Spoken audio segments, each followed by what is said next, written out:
robotics specialist, and we're going to take you through some maintenance on the TerraGator AirMax box.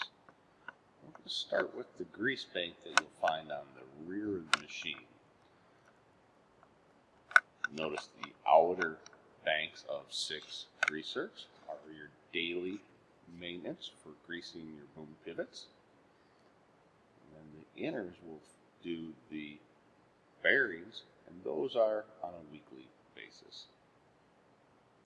Grease points that are not included in the rear grease bank are for the boom swing and pivot. These areas need to be done on a daily basis and any time after you have washed the machine. This is a very dirty area as far as a lot of fertilizer dust can build up here, and you want to make sure that you're properly greasing and cleaning this area.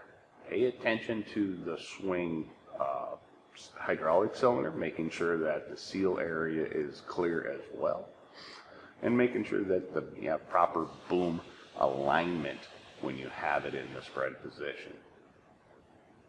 At the front of the box, you're going to find some more grease points. These are our weekly points for greasing the front bearings.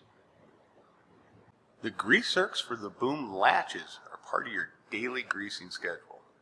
Grease zerks at the boom tip folds are also part of your daily greasing schedule. As part of your daily checks on the AirMax box, we want to make sure that we're checking our hydraulic filter indicator, making sure that the gate valves on the hydraulic tank are open, hydraulic oil level is between the add and the full, and make sure that the hydraulic tank breather is clean and clear. While you're walking around doing the maintenance on the machine, make sure you check your deflectors on the booms. You want to give a good visual check and make sure that they're all lined up. At the rear of the machine, locate the gearbox vent lines. You want to make sure you keep this area clear of any buildup of dirt or material. Then you want to check your oil coolers, make sure they're clear of any buildup.